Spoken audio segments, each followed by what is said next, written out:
Hi everyone. I was asked a while ago, I've been asked quite a few questions about the charm dangles that I put on my journals.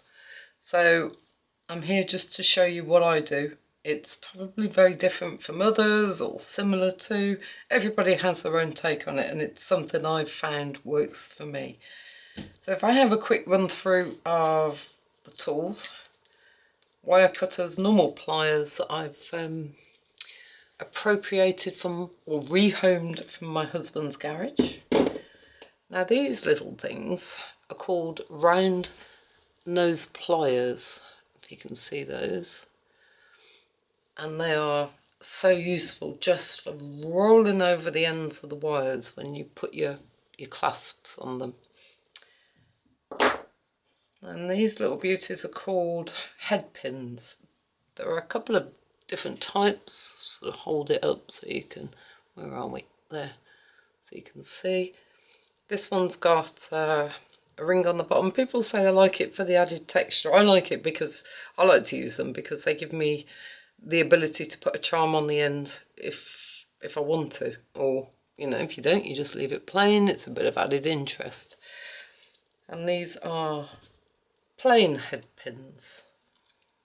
So just a little hammered end on just to stop your beads from falling off. That's what those ones are. Jump rings or split rings. I have to admit, I just bought a pack off Amazon because I didn't know what size I needed or what I wanted. So those are those. And then these things, I grab a couple of these out, are lobster clasps. Now, I've done the same thing again as I always do, which is buy 2 or 3 different ones because I don't know what I want. As it turns out, these little silver ones are a bit too small for what I need. These are actually 10mm. I'm sorry, don't know what the metric equivalent, the imperial equivalent is. And I found them too small, so I went the next size up, which is 14mm. And that works. That works for what I want for attaching them.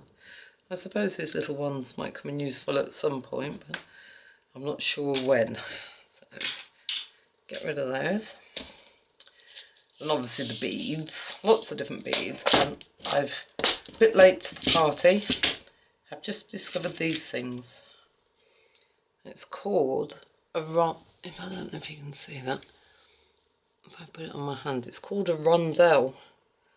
This one's got little rhinestones in it. If I put it on might be easier to see. And you use it as a kind of spacer in between your beads, and it just adds that bit of sparkle. I love them. Sizes I use are normally 8mm, which is one of those, and a 6mm, which is that size, and that works for me. But there again, that one's a 10mm, and it's massive. I do use them occasionally, but they're going to last me forever, I think. And that one is a little tiny 4mm. So if I put them all there, you can see the 4 different sizes. Yeah, very, very pleased with these, although I have now discovered that they do coloured ones, coloured rhinestones in them. So there you go. Oh, that was the other one. These things, end caps, I think they're called. I don't know, they go on. So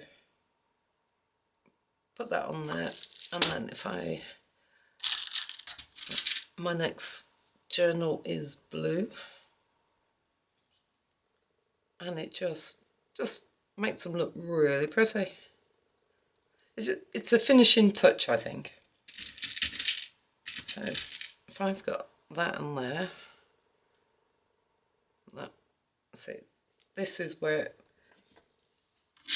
it all falls apart because I spend ages trying to sort these out. So we've got that one. I'm desperately aware that I may not be in focus, and I do apologise. And then maybe one of those. what I aim for is to try and make the sizes smaller. So I start with my largest bead, like that. No, there, sorry, waving it around in the air, like that, and then graduate up to a small bead. So if I show you what I've got here, this is a box of beads that I use. I have a few more. I have been known to collect things and then keep collecting things. So we go like that, and then if you really wanted to, and it is an idea to use up the little ones, and that would make a really nice dangle to go on the oh, sorry, I do apologise for the way I'm swinging things around. I'm gonna have to get my tripod sorted. Right, so I was watching a lady and I'd never seen it done like this, although I know people are going to say, yeah, it's always been done like that. And then that is just folded over, so you end up with that. Oops, looks like a divining rod.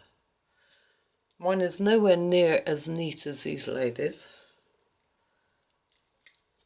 And then it's supposed to be the length of your nail. So from cuticle to tip, take off the end, and that's where these things come into their own. I do mine about halfway down,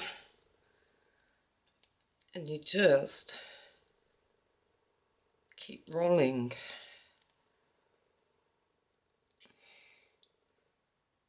Squish it together if it's gone a bit haywire. Oops, there we go. And that is the finished dangle. And that is just so easy to do. So if I do one more, I have got, excuse my hands, these are also end caps, like the little silver, can't pick them up, like those ones that I showed. These little filigree end caps. These are the same type of thing. I think they're also spacer bars, or spacer rings. Thread it on. Let's go for brown.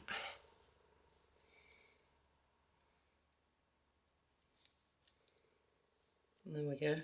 And you can see the bead, I hope. Oh, there we go. The bead with the end cap on. So if I put another little rondelle in, what colour shall we go for? Let's go for a grey. One of those. I do hope I'm in focus. I am rubbish at this thing.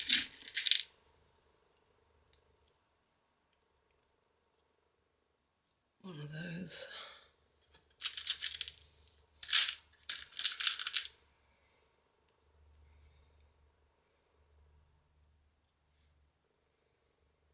And then finish it off again with a tiny one. You can be as extravagant as you like, and I have to admit, I do like sparkly things. So the end is folded over. It's supposed to keep them secure, but I haven't quite managed that yet. Rule of thumb, so you're leaving that much on, and then taking the end and just rolling it around.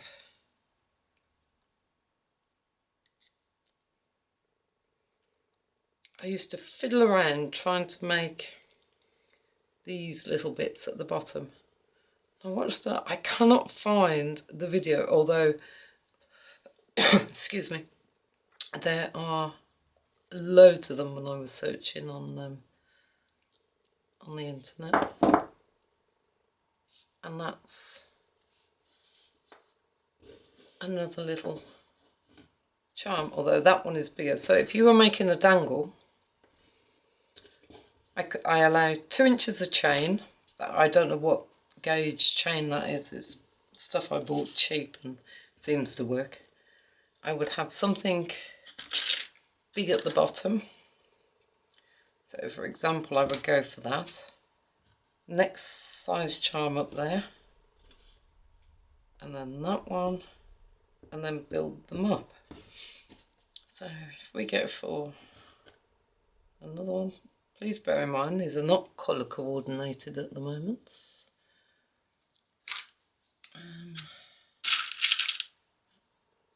No. So one of those.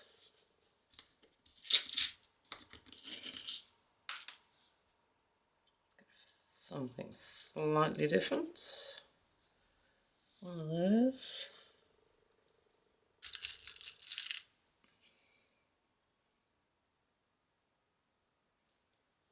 No, I don't like that. So if we put a rondelle on, one of the little round ones, although that one looks a bit small. It very much is, it's trial and error. Well, it certainly is for me. I have to, do I like it? That's the important thing. And then if I like it, brilliant, next one, and so on and so forth. So that doesn't look right. That looks totally out of balance. That little bead there is just much too small for that one. So I need to find a slightly larger one.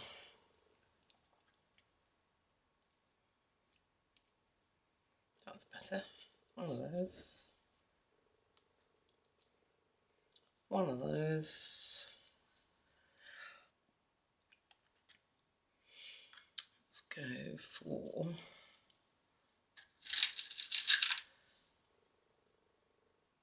a bit of colour.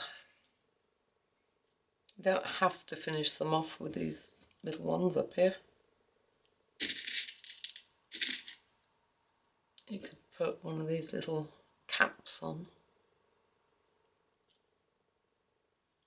And that would just finish it off nicely. Bend the end over. About that much left.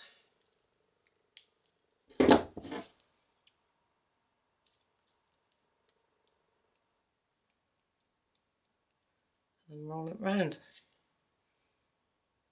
Just squish them together if they come apart a bit.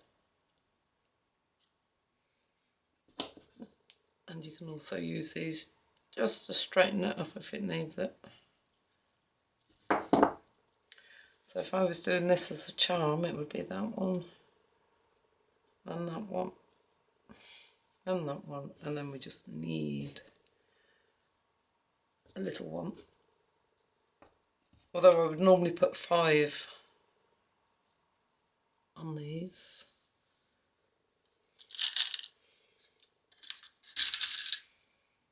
So let's make these slightly smaller.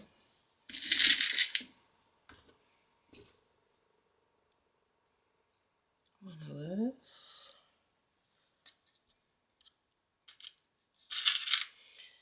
So what I'm doing is trying to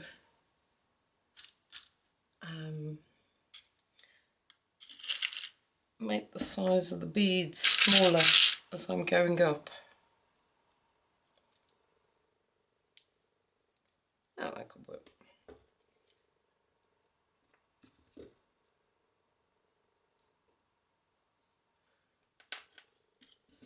And then as you get, I'm never satisfied with what I make. There's always something that needs changing. That's why my journals seem to take me forever to make.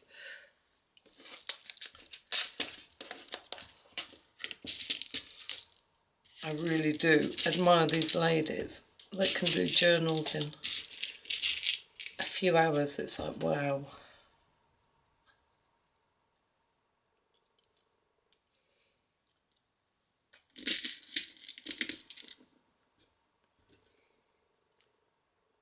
The one thing I will say is this, I've just used a piece of cloth that I've got. It's, otherwise the beads are just rolling around all over the place. I think I probably vacuumed more up than I've used. Let's cut the end off. And then just wind it round.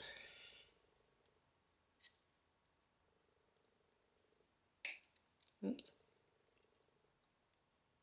Straighten it up a bit. So that one will go there.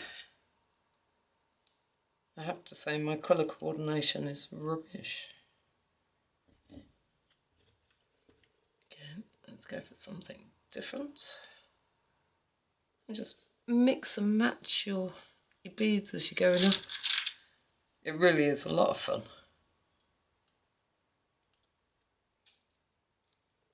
One of those.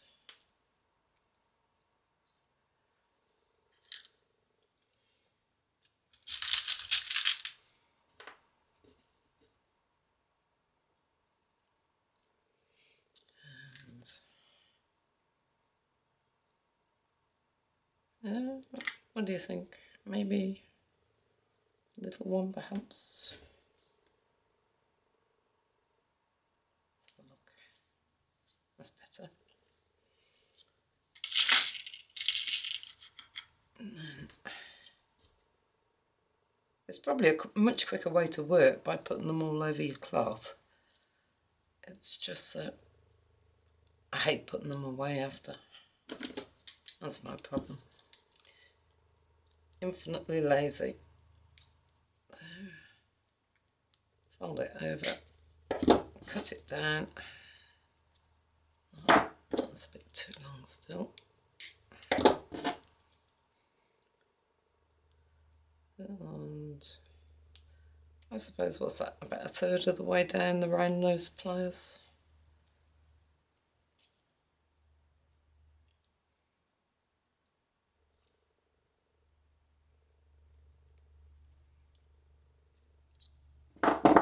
Then that one, which one's longer? About the same. That one will go up there. So this one needs, if I was just to try and put that on here, it will hold. It just looks very odd. So if I put one of these little end caps on, and then put that on, it just keeps it away from the bottom. And I think it needs a big one of those.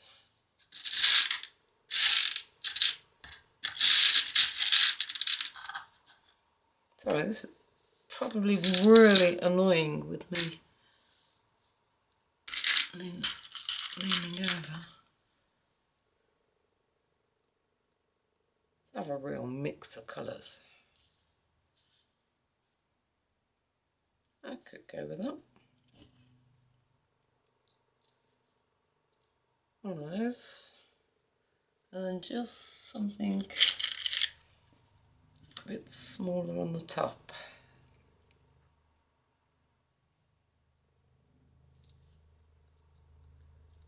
That's too small. That's really is the wrong colour. Yep, I'll go with that.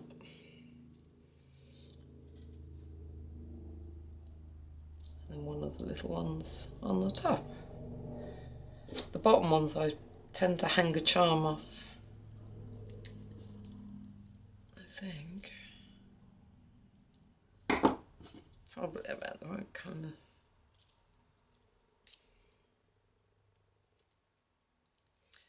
So I'll just roll it round.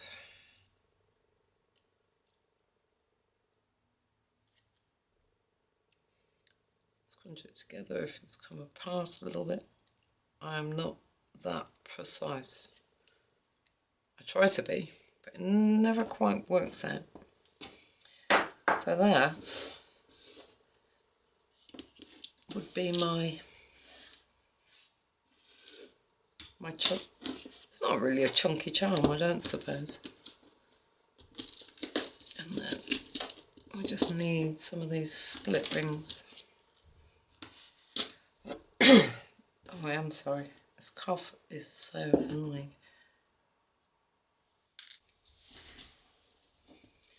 Right, battery changed. So I've opened the jump ring.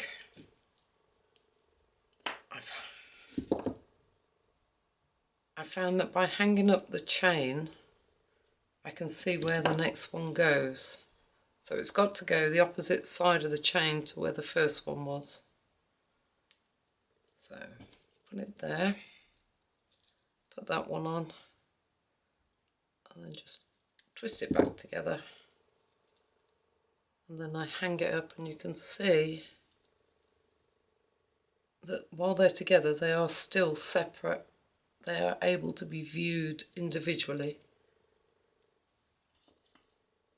So that's that one. And then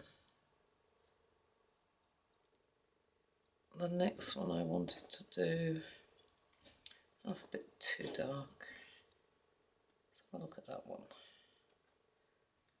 So it's got to go the opposite side of the charm of the last one that I've put on. So it's got to go about that. So it's going to go that side.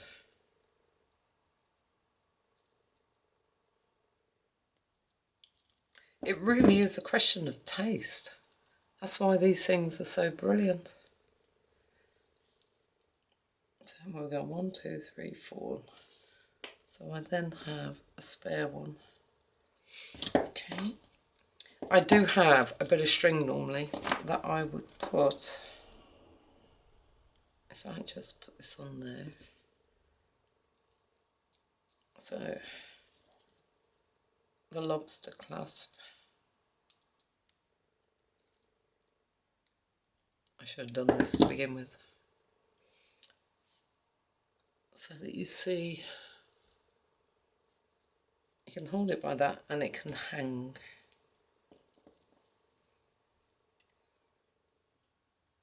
So if the next one goes, you can always shorten the chain after you've got these on.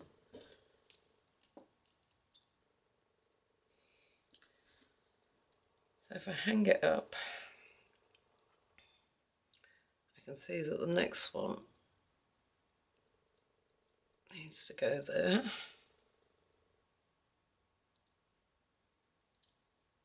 So that's that one. And last one. I'll think fingers and thumbs today. So hang it up again. And that one actually could go in the very top of the chain. I didn't think I got enough chain. So that's a very quick and easy. And they're not too expensive to make actually, these aren't. I have found